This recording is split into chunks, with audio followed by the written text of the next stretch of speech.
It's hard feeling right now that our church is gone. Neighborhood church destroyed. An overnight fire wipes out a Hinds County place of worship. Members, though, vow tonight to rebuild. This is News Channel 12 at 6. Good evening and welcome. The congregation of the Salem Missionary Baptist Church is working for a new place to worship tonight. Well, a fire destroyed the sanctuary at the Terry Church. It all started around 2:30 this morning.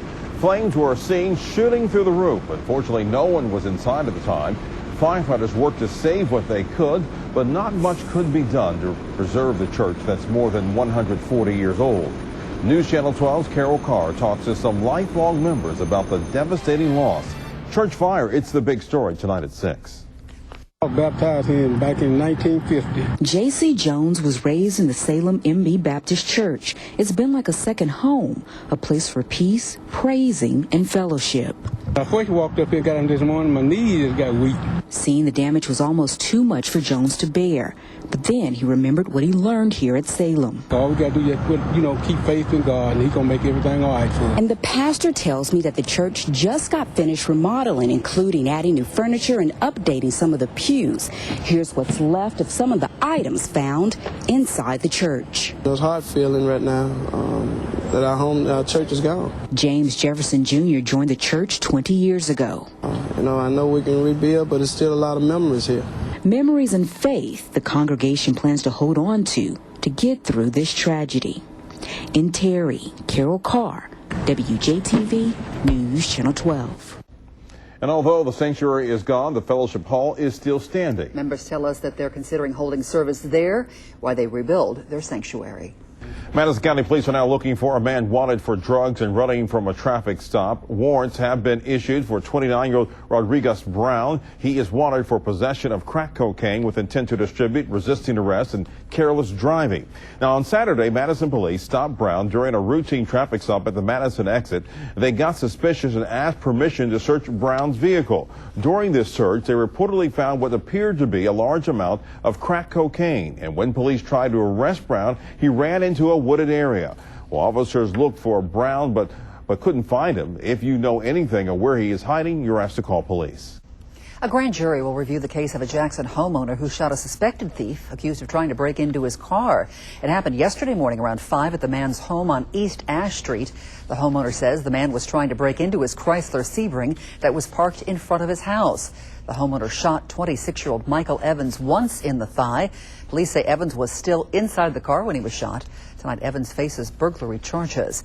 Police say a second suspect was with Evans. He ran away, though. The grand jury will determine if the shooting falls under the Castle Doctrine, which gives Mississippians the right to use deadly force to protect themselves and their property.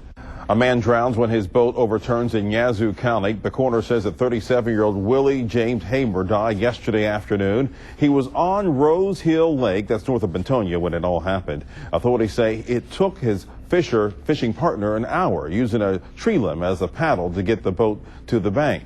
Well, once he got to shore, he ran to a nearby home and called 911. We have 5 new human cases of the West Nile virus to report in Mississippi tonight. The new cases are in DeSoto, Forest, Hinds, and Rankin counties. That makes 11 cases for the year so far. The peak season for mosquito reproduction and the virus is now through September. West Nile is spread through mosquito bites. Remember, avoiding going out at dawn and dusk when possible. And if you are outside, use a bug repellent that contains the chemical DEET. A group of lawyers says that Bobby DeLauder's resignation gives Governor Barber an opportunity to appoint a black attorney to the bench to replace him. Members of the Magnolia Bar Association are now questioning the lack of diversity in Barber's appointments. And since taking office in 2004, they say that the governor has made 20 judicial appointments, but none was a black attorney. Bobby DeLauder resigned last week after pleading guilty to federal charges. He could face up to 20 years in prison for lying to FBI agents in the judicial bribery investigation into multimillionaire attorney Dickie Scruggs. The 55-year-old is accused of ruling in Scruggs' favor in a dispute over millions in legal fees from lawsuits. The FBI says DeLauder did it in hopes of being appointed to the federal bench. No sentencing date has yet been set for DeLauder. Hinds County is in jeopardy of losing money to repair some of its dangerous bridges. The State Department of Transportation says the county will forfeit more than $860,000 after October 30th unless it accounts for how it will use the bridge repair money. The Cayuga Road Bridge in Utica is one of many bridges that needs to be repaired. Erosion has damaged the wooded beams that hold up the bridge. Engineers who work on these bridges say that they've been having a hard time getting permission or access to private land to make the needed repairs. Jackson Public Schools are getting an art grant. Art programs are almost non-existent in elementary schools in Jackson. Well, the government has now awarded $48,000 to a school community partnership group. Parents for Public Schools of Jackson Incorporated asked for more arts and will receive the funding beginning September 1st. The grant runs until June 30th of next year. Well, JPS hosts a Chat and Chew session to share new developments with the public. The event was held this morning at the school board meeting room. The media was invited to eat and chat with board members. Superintendent Dr. Lonnie Edwards shared his vision for the 2009-2010 school year. He wants to see more parents involved with their child's education. And he says that there are more than 40 workshops with tips on how parents can help their children succeed in school. Now, the workshops are free and parents are encouraged to sign up through the JPS Family Resource Center. It's back to school for students in the Rankin County School District today. All 28 schools held their first classes. We stopped by Richland, where buses were picking up kids this afternoon after they finished their first day of school. JPS is scheduled to start back this Wednesday. Forbes magazine named Millsaps College the best college in the state of Mississippi. Millsaps received this honor based on educational quality, student experiences, and achievements of its students. Now, this is the second time that Millsaps received the state's top recognition by Forbes, and it can be found in America's Best Colleges 2009. Millsaps College was also named one of the best 371 colleges by the Princeton Review. A Florence native and Mississippi soldier is back home tonight after serving time in Afghanistan. Warrant Officer Billy James Lewis Jr., though, is here just for 15 days. He will have to go back. He's a member of the 154th Transportation Company based out of Fort Hood, Texas.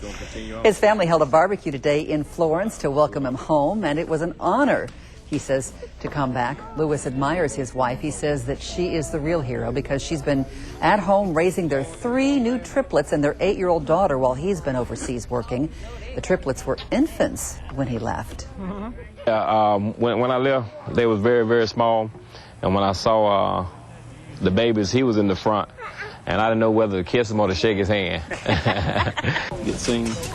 The triplets now celebrating their first birthday. Lewis says the love and support he's received from his family keeps him strong overseas. That's what he says he'll remember most when he heads back to Afghanistan.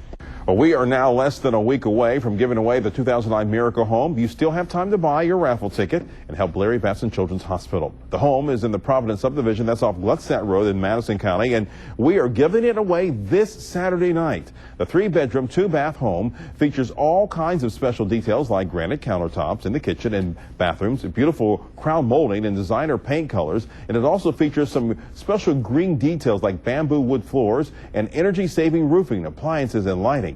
Be sure to watch our special that's live for the Miracle Home beginning this Saturday night at 6. And for more info, you can log on to WJTV.com and type in the keyword Miracle. News Channel 12 and the Mississippi Museum of Art are joining forces to host another art remix. This one's coming up this Friday from 5 until 10 o'clock at the museum on Pascagoula Street.